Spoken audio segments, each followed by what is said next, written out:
Hello everyone, welcome back to my channel. आज हम करेंगे ईवीएस का लेसन नंबर 8। ये होगा रीड स्पेशल। ये आरबीएससी की जो वहाँ पे बुक्स हैं वहाँ से लिया गया है ये कंटेंट, ठीक है। और ये ईवीएस 5th क्लास की बुक का 8th लेसन है, जीव जंतुओं की निराली दुनिया। जैसा कि आपको पता है कि अगर आपने आरटेट का एग्ज़ाम देने जा रहे हैं, रीट का एग्ज़ाम देने जा रहे हैं, तो वहाँ पर ईवीएस का सिलेबस आपको मेंशन किया हुआ है और ये हम ईवीएस को लेके ही चल रहे हैं, ठीक है। इसके बाद हम 4th और 3rd क्लास की ईवीएस को कंप्लीट करेंगे। आफ्टर दैट यहाँ से जो भी आपके सब टॉपिक्स बनेंगे उनके बारे में आपको जानना होगा। जीव जंतुओं की निराली दुनिया। हमारे आसपास कई प्रकार के जीव जंतु पाए जाते हैं। इन जीव जंतुओं को हम की अपनी अपनी विशेषताएं होती हैं। ये लोग अपना अलग अलग तरीकों से भोजन ग्रहण करते हैं और अपनी सुरक्षा भी करते हैं। ये जीव जंतु अलग अलग तरीकों से पता लगाते हैं कि भोजन कहाँ है और अपने भोजन तक पहुंच जाते हैं, ठीक है। एक दिन गुड़िया, मुनिया और राजू अंधेरे में लुका छिपी खेल रहे थे। उनके एक साथी का 2 रुपये का सिक्का गिर गया। सभी उसे मिलकर ढूंढने लगे, लेकिन अंधेरा होने के कारण दिखाई नहीं दे रहा था।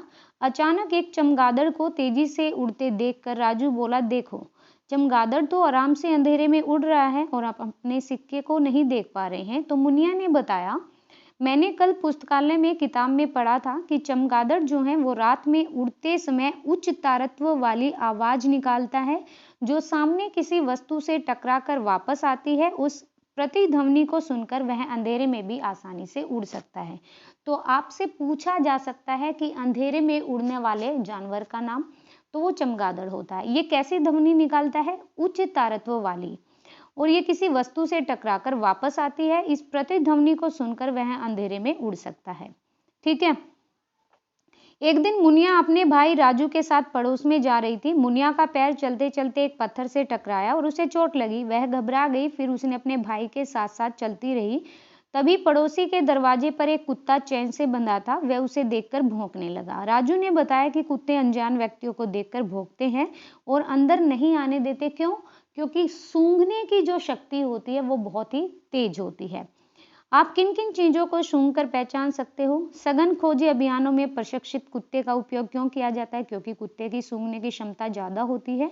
चमगादड़ की तरह और कौन कौन से जानवर जो हैं वो रात में देख सकते हैं? तो उल्लू भी रात में देख सकता है, ठीक है। ओके, आगे देखिए, कौन कितनी दूर तक देख सकता है। एक कागज पर कुछ नाम लिखिए, उसे दीवार पर टांग कर देखते हुए दूर तक जाइए और देखिए कि आप कितनी दूर तक देख पाएंगे। मक्खी मच्छर की आंखें विशेष प्रकार से बनी होती हैं। ये हिलती हुई चीजों को देखकर तुरंत उड़ जाते हैं। इनकी आंखें मानव व जंतुओं की आंखों से अलग होती हैं। हम पीछे की ओर देखने के लिए हमें मुड़ना पड़ता है, लेकिन मक्खी की आंख कुछ इस तरह होती है कि वो सभी दिशाओं में देख पाती हैं।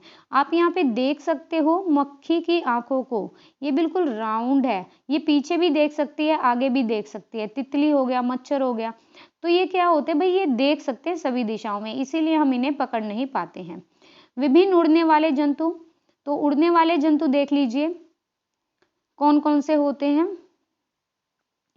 अब आगे देखिए, जंतु का नाम छिपकली किस मौसम में दिखाई देती है? सांप किस मौसम में दिखाई देता है? मेंढक किस मौसम में दिखाई देता है? मेंढक बारिश में अधिक क्यों दिखाई देते हैं? मच्छर अधिक सर्दी में कम क्यों दिखाई देते हैं?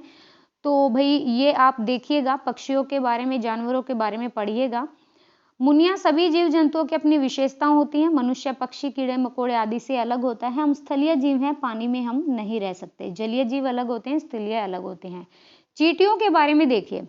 मुनिया के घर एक कोने में चींटियों का घर बना था। चींटियां उनमें लाइन से प्रवेश कर रही थी। ऐसे ही बगीचे में गमले के नीचे बहुत सारी चींटियां चलती हुई दिखाई दे रही थी।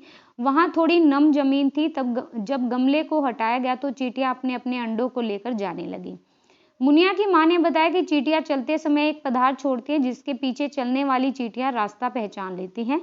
जब चींटी काटती है तो एक विषैला पदार्थ हमारे शरीर के अंदर छूट जाता है और जिससे हमें दर्द होता है। चींटियां पहली बात झुंड में रहती हैं। इनकी अपनी दुनिया होती है और ये मिट्टी के अंदर, पेड़ के तनों में, घरों के अंदर सुरक्षित स्थान पर अपना घर बनाती हैं। चींटियों के बारे में देखो, जो अंडे देगी वो होगी रानी चींटी। अंडों की देखभाल कौन करेगी? जो लेबर होगी, श्रमिक होगी। और अंडों की रक्षा कौन करना है और घर की सुरक्षा, ये भी सैनिक चींटी करती है। ओके, तो मुनिया अपनी माँ को बता रही थी कि पड़ोस में रहने वाले दादी अम्मा बगीचे में चींटियों के घरों में आटा का कसार डालती है, वो क्यों करती है ऐसा? माँ ने बताया कि कई लोग चींटियों को घी, चीनी, आटा मिलाकर खिलाते हैं और वे चींटियों को भोजन देने का काम कर रहे हैं। उन्हें लगता है कि जीवों के लिए भोजन की आवश्यकता है।